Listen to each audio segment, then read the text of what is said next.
You're in a good place now. You are listening to Perspectives with Ashley Burgess. Your True Life Perspectives, and I'm your host, Ashley Burgess. Today we have a great show for you. We have a great show for you today. And here on Live Your True Life Perspectives, we often talk about various things, about psychology. We've talked a lot about cluster B, about borderline personality disorder. We talk about narcissistic personality disorder, and the list goes on. You know, oftentimes we discuss the dynamic when it comes to couples in romantic relationships. However, we understand that BPD does affect everyone. And today we're going to be discussing the parent-child dynamic. What happens when your child has signs and symptoms of BPD? How to get a grasp on the situation and understanding what is happening and be able to move forward with not only understanding, but being in a powerful position to understand what's happening, to make the best choices, to choose wisely for your child, and to choose wisely for the family dynamic as well. Joining me live on Live Your True Life Perspectives today is Randi Kreger. Randi is the author of Stop Walking on EggShells. Stop Walking on EggShells has sold over 1 million copies, sold in 17 different languages. Randi is an international expert on BPD and how BPD behavior affects the family. Stop Walking on Eggshells for Parents is coming out in 2022, and also there's various other books that Randi is working on. Randi, great to have you live on Live Your True Life Perspectives. How are you doing? I'm just fine, and I'm eager to share what I know with your listeners. Great to have you on. And, you know, it's interesting when we've been talking prior to the show. You know, we discussed, and you had, mentioned that, the biggest difference when we're discussing the couple dynamic versus the parent and child dynamic is that in a marriage or in a relationship, you can choose to move on.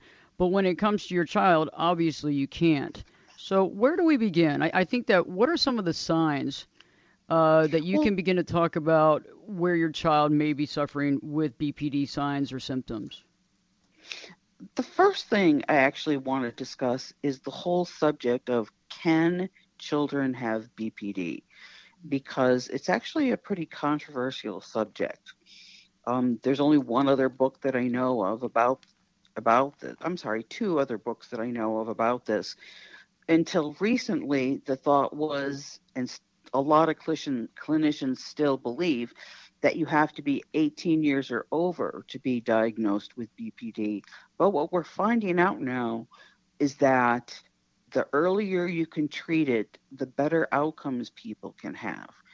And so my book, Stop Walking on Eggshells for Parents, which is coming out in February of next year, has a lot of different quotes and important people saying that, yes, this can occur.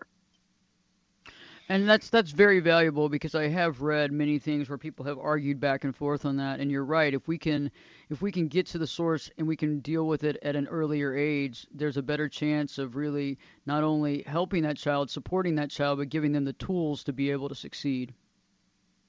Yes. So let's talk about the different signs, which you actually asked me about first. One of them is frantic efforts to avoid real or imagined abandonment. And that kind of comes out in so many things. For example, children think that if they're left, a thought that can be the loved one being late for a date or not answering a phone call can lead to some pretty desperate behaviors. And they're really afraid that it's a profound sense that somebody essential to their well-being will absolutely never come back. And this fear of abandonment from your parents or a little girl that you're dating or something like that can lead to really impulsive behavior, like cutting yourself or thinking about suicide or even making a suicide attempt. So that frantic effort to avoid real or abandonment can also come from any kind of trigger. It doesn't need to even have to be something so serious. It's just something that appears in their mind. For example, they have a friend and the friend walks through the hall and they don't say hi, even if the person was deep in thought and just didn't say hi, that will kick in that fear of abandonment. So that's really important. That abandonment is definitely the driving force behind that behavior, and you're right. It's the way that it's interpreted, and definitely because of what's going through their mind, and the interpretation of that action becomes this huge action to them. Definitely true. Yes. Another trait is impulsivity in at least two areas that are potentially self-damaging, such as excessive spending, dangerous sexual encounters, substance abuse, reckless driving, and binge eating.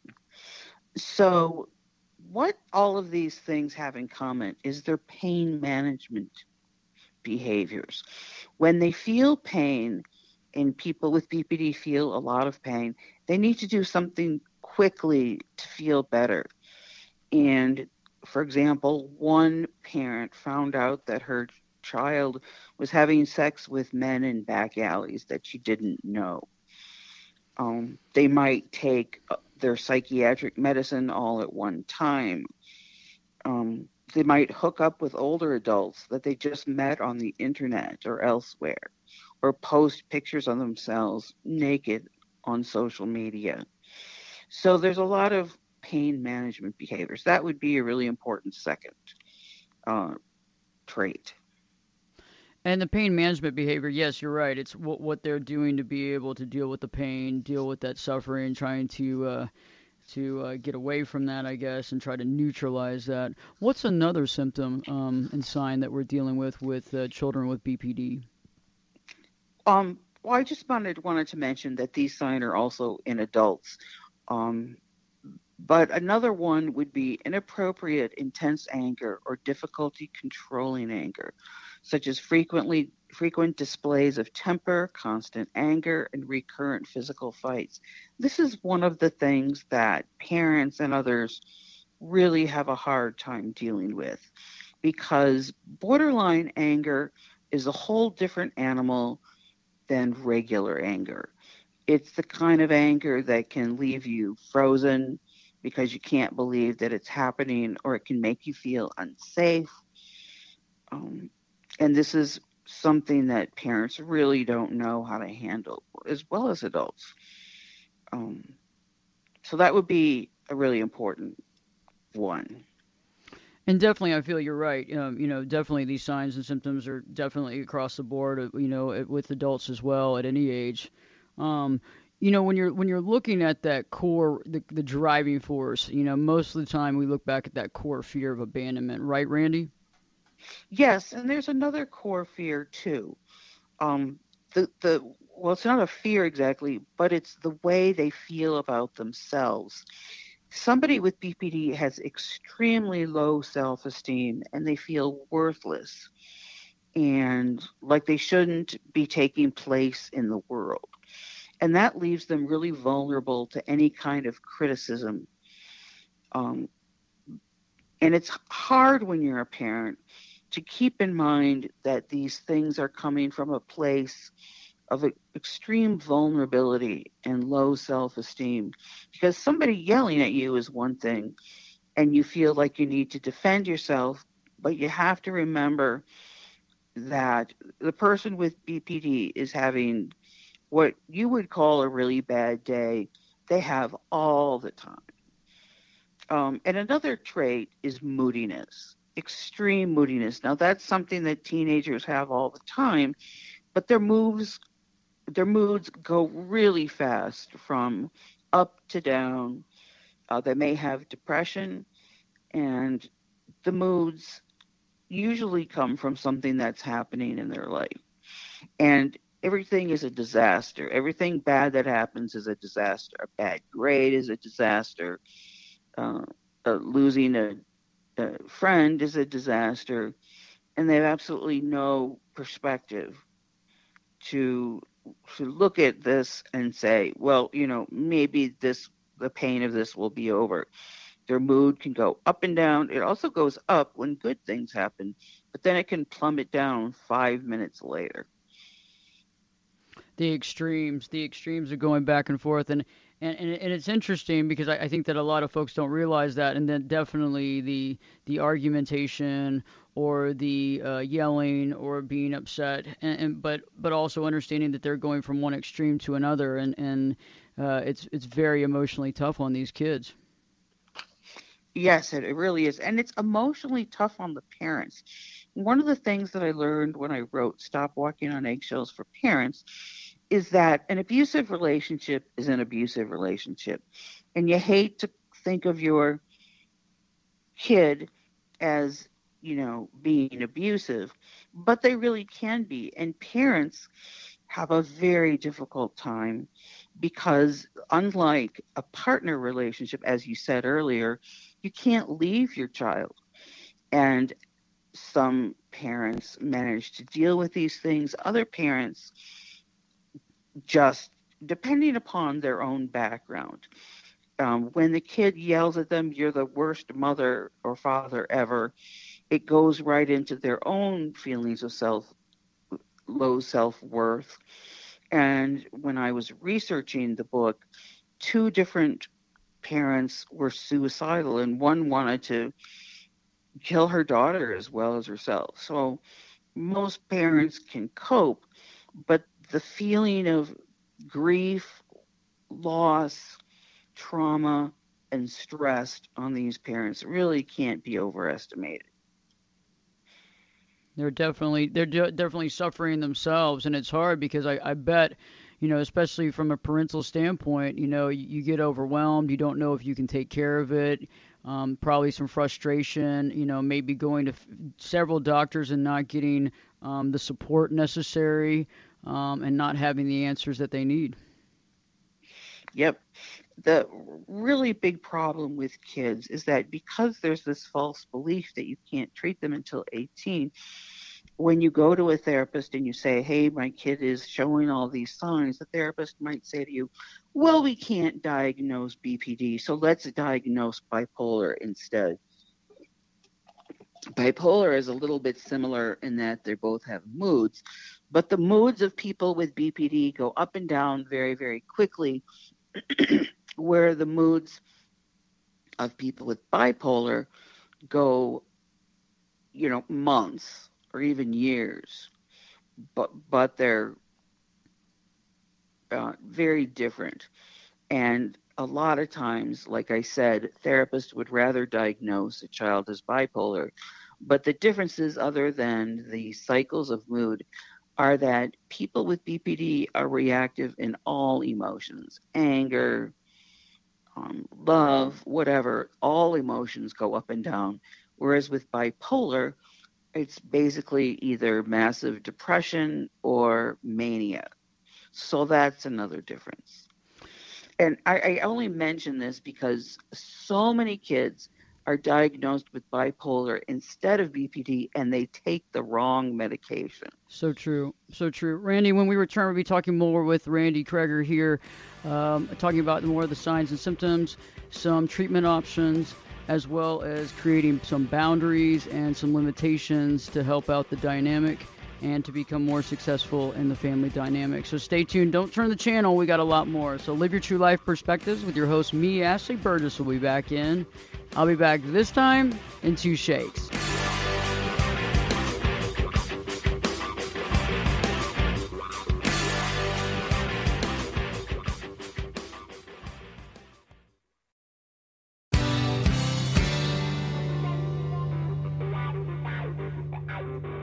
Get in here. You're listening to Perspectives with Ashley Burgess. Welcome back live to Live Your True Life Perspectives, and I'm your host, Ashley Burgess. We've been talking about dealing with BPD in children and the parent and family dynamic with Randi Kreger. Randi is the author of Stop Walking on Eggshells. Randi, right before the break, we had continued talking about some of the symptoms and signs, and I know we have a couple more to cover of those symptoms and signs in BPD. What are those next two that we want to discuss? Sure. The next one is identity disturbance, markedly and persistently unstable self-image or sense of self.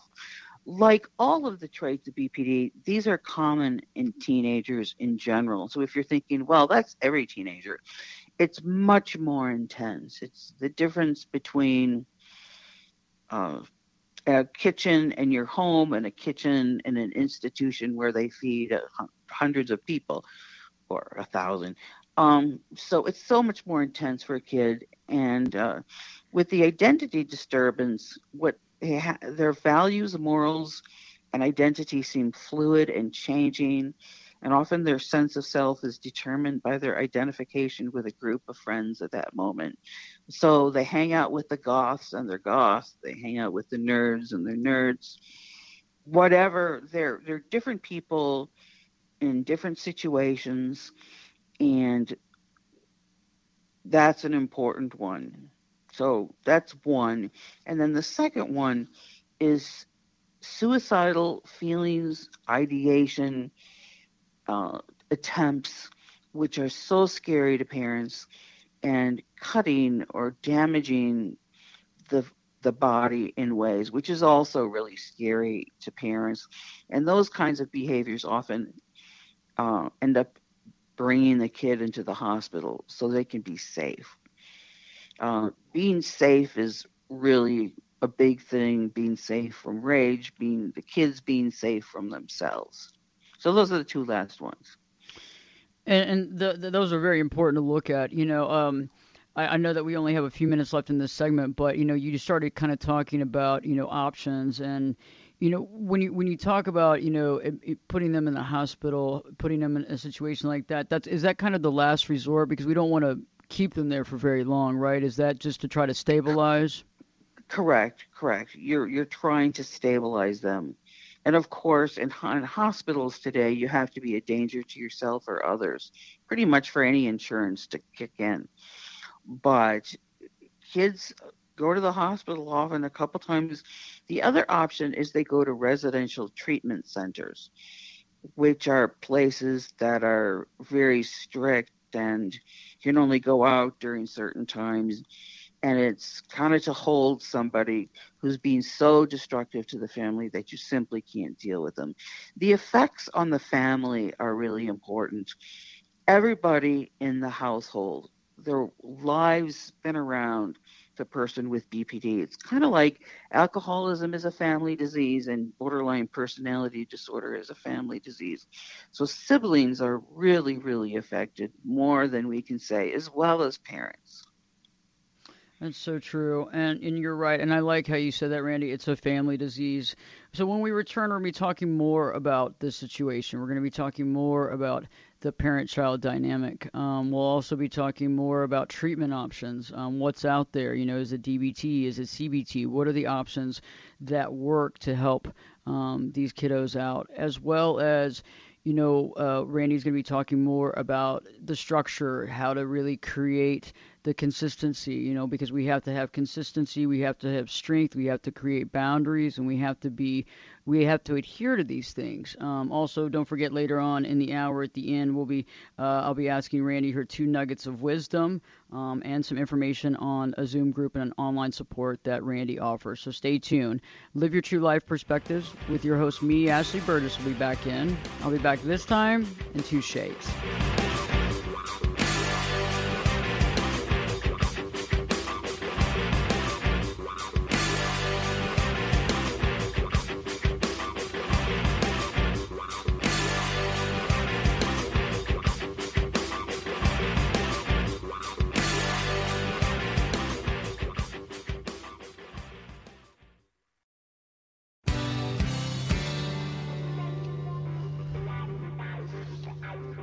Turn it up and jump in the deep end on Perspectives.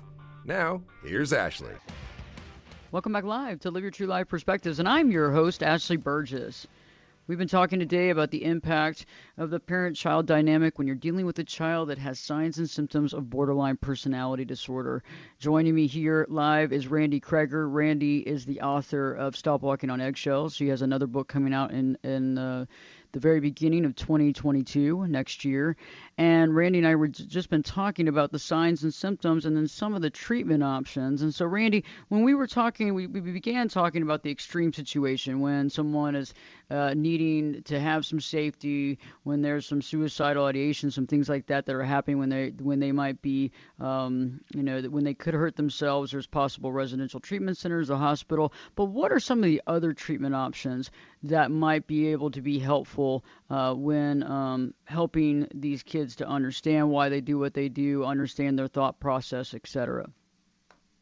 Well, the gold standard of treatment is something called dialectical behavior therapy, which was developed about 10, 15 years ago, but has really become more available. The question about treatment, of course, is it available in your community?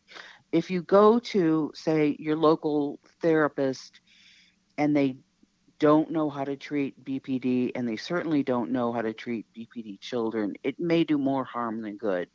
So you need to make sure that you find a therapist who is experienced in BPD and who accepts the fact that children can have it. In my book coming out in February, Stop Walking on Eggshells for Parents, I actually included a little page in there for parents to give to their treatment professionals. It's written from one doctor to another. So dialectical behavior therapy was developed to help stop suicidal thoughts and cutting, but it has different modules, and one of the most important modules is called distress tolerance. And what it basically tries to do is once somebody is distressed, moody, etc., instead of doing one of those impulsive pain management behaviors, there's a module on something called distress tolerance. And they're things that people can do, children or adults, when they feel distressed that don't hurt them. For example, there's something called opposite action, which is doing exactly the opposite that you feel like. So if you feel like hiding in bed, the action would be going out and seeing people. Rather than do self-harm, people in dialectical behavior therapy say, hold your hand in a glass of ice water until it hurts, because that's just temporary. So distress tolerance is one of them, and that's one of the most important ones.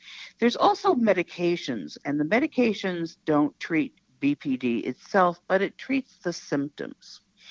There's antipsychotic medications, there are antidepressant medications, and there are mood stabilizing medications.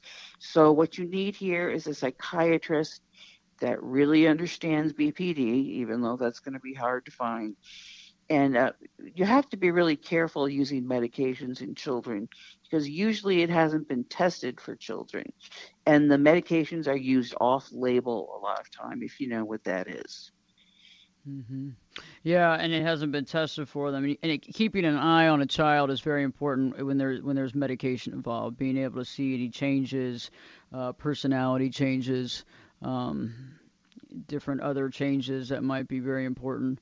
Let's move into, because I feel that once we understand kind of what we're dealing with, and it's hard enough to raise a child, right? It's hard. Parenting is not an easy job. But I've realized that when you're dealing with this situation, and any children for that matter, but really with this situation, we need to have consistency.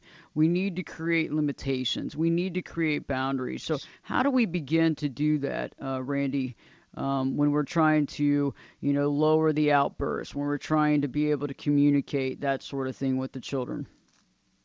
Well, the number one thing to remember about boundaries is that they're not about controlling somebody else's behavior.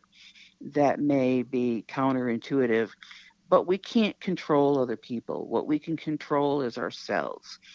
And we have to decide first, all right, what if my kid rages? What am I going to do?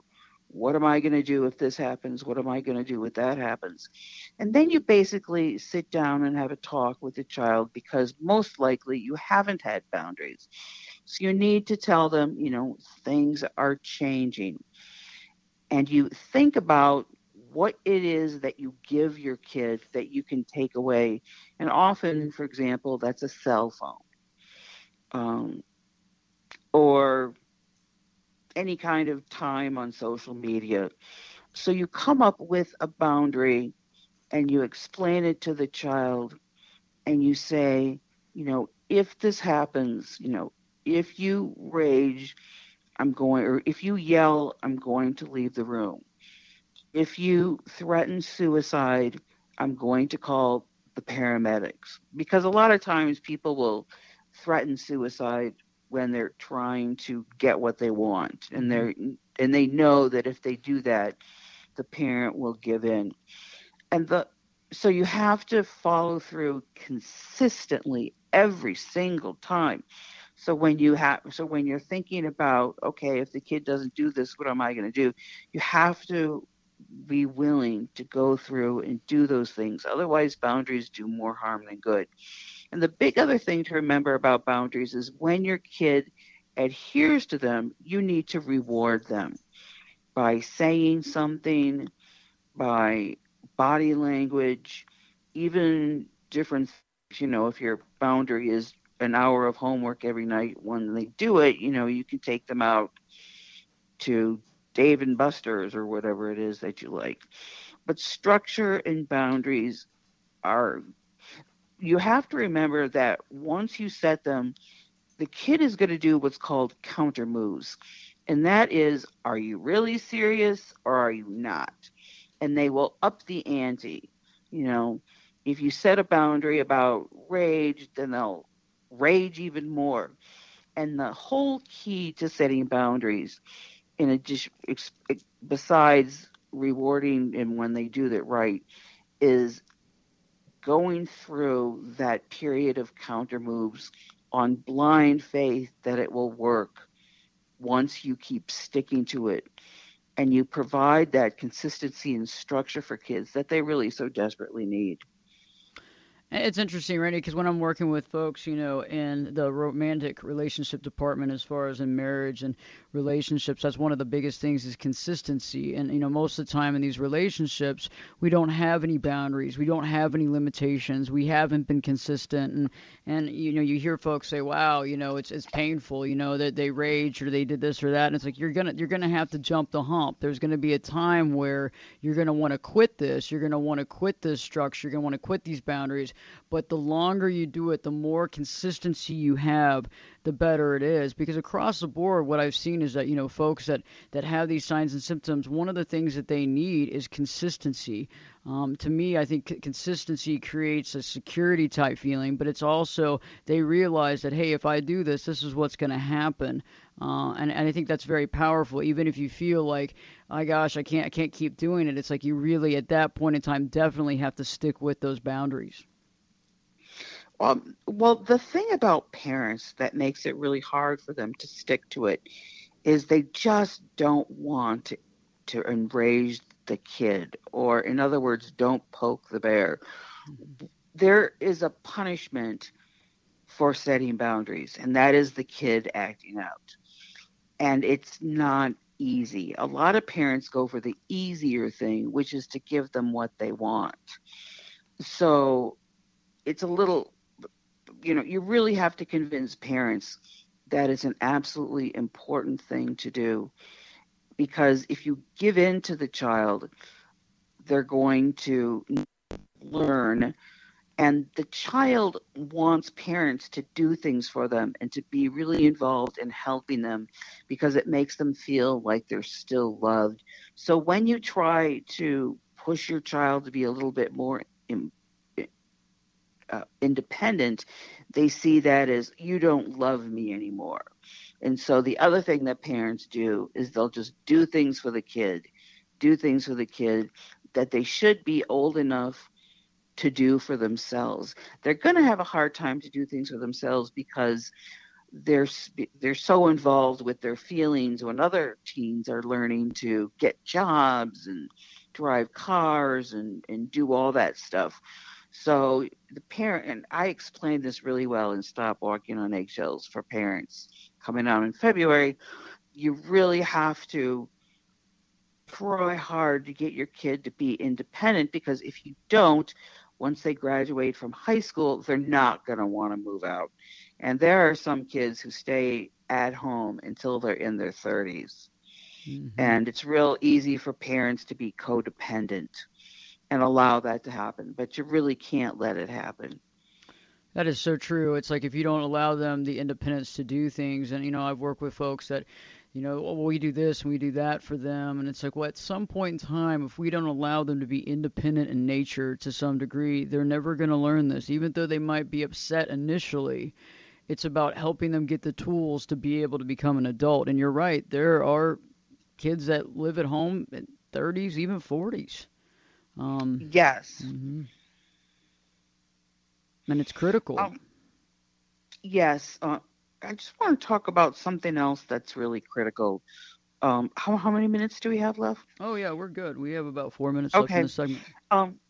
One thing that parents really need to learn is a concept called validation. And it doesn't mean that you're telling the kids that what they're doing is valid. The valid in it doesn't count, but validation is going to be your primary mode to talking to your child. And what validation is you acknowledge the feelings that the kid has, and you accept those feelings as being part of their experience, rather than say, well, you shouldn't feel mad about this, you shouldn't feel upset about this. That is exactly the wrong thing to do. Validation is taking all of your energy, putting down your phone, sitting down with them or standing or wherever they are, and you say, and you tackle their emotions, which is one word. You seem like you feel confused. It seems like you feel angry. It seems like you feel whatever. And the kid just thrives on being told that you understand their feelings, you see what they're going through, and you never say you never say something like you shouldn't feel that way, even if the situation seems like it. So let's say there's no movie tickets left for the latest flick, and your kid goes into a meltdown. You don't say, hey, this isn't a big deal. What you say is, boy, you really sound really upset about that. And you let the kid talk, and you keep on validating them. So that is your main communication method of talking to the kid. And it's difficult to explain on the phone. So what I would suggest to everybody is that they simply Google the word validation, and maybe using the letters DBT, which stands for Dialectical Behavior Therapy, and practice. First, practice on people who aren't your kid, and then, get to the point where it's second nature. Randy, real quick, I was going to ask you, I know that you said that you have a Zoom group and a support group for parents. Where would people find that information? Well, it comes from my online support group, Moving Forward, and it's mainly for members of Moving Forward, but it starts on Thursdays at 7 p.m. Central, 8 p.m. Eastern, and in order to get mailings about this, you join Moving Forward from my website, which is called stopwalkingoneggshells.com. You join the group, and then every Monday we send out the schedules. We have 4 Zoom groups a week, not just the ones on Thursday nights, but we have them on Tuesday nights for parents if they want to join. We have them on Saturday afternoons at 2 Central and 3 Eastern for partners. And then we have one on Sunday nights for women actually, who have a mother with BPD. So we've got lots and lots of Zoom opportunities.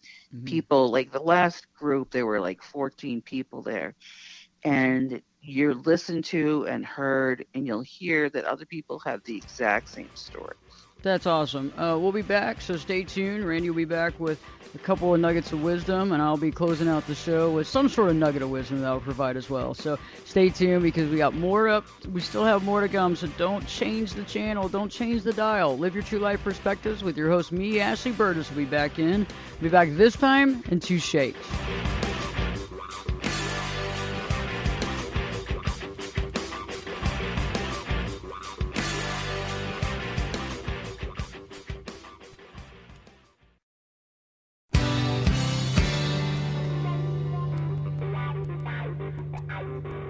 This is Jake Busey, and you're listening to Perspectives with Ashley Burgess. Welcome back live to Live Your True Life Perspectives, and I'm your host, Ashley Burgess. On today's show, we've been exploring BPD signs, symptoms, treatment options, limitations, boundary creation when it comes to the parent-child dynamic. Randi Kreger has been joining me here live on Live Your True Life Perspectives. And if you've been watching and listening to the shows throughout the last, 10 years, you know that I have a tendency of asking folks, just a couple of kind of like words of wisdom, nuggets of thought, nuggets of wisdom. And so, Randi, it's time to be on the hot seat. What are a couple of things that you would like to share, important things that you want to share with our listeners before the end of the show today? Sure. The number one is, whether you're a parent or a partner, is self-care.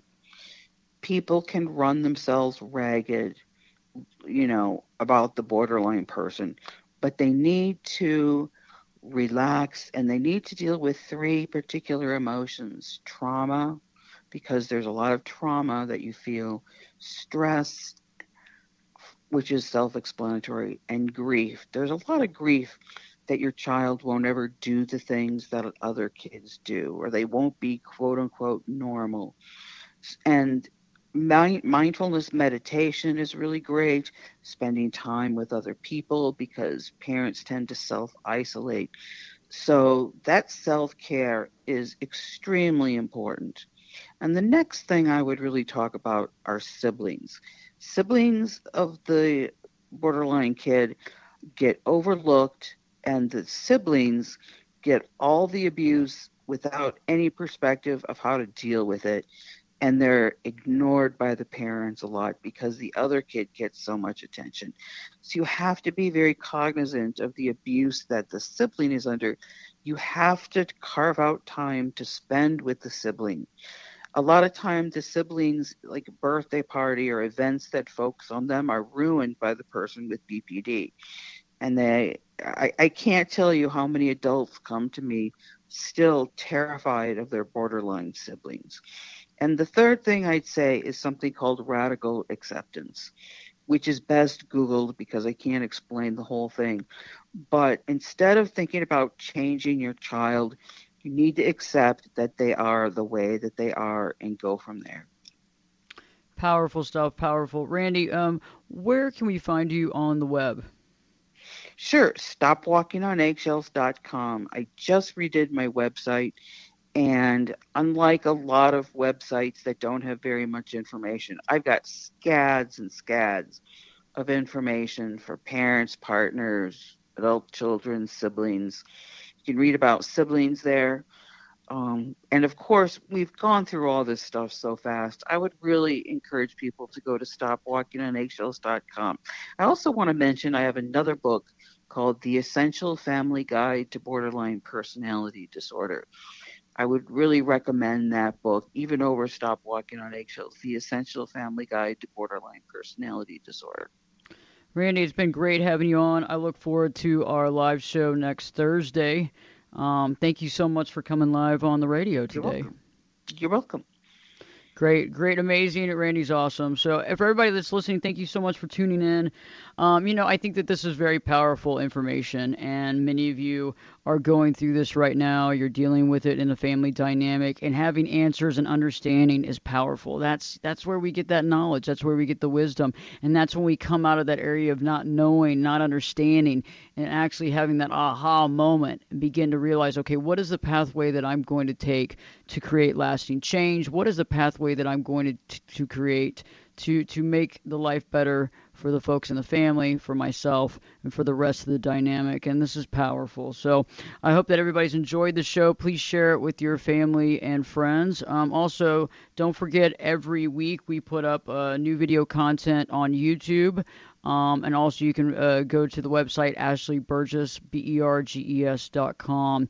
And in the meantime, just remembering, it's all about how we can create knowledge, understanding, be able to step back and ask those questions, understand, be able to connect, asking about feelings, allowing someone to feel the way they feel, listening, having that interaction. A lot of times, many of us grew up in realities where you weren't allowed to feel that way, or your feelings, you were made fun of for having certain feelings. And so we want to make sure that we create the proper, positive, healthy family dynamic in any situation, but also doing what's right for others as well as doing what's right for us.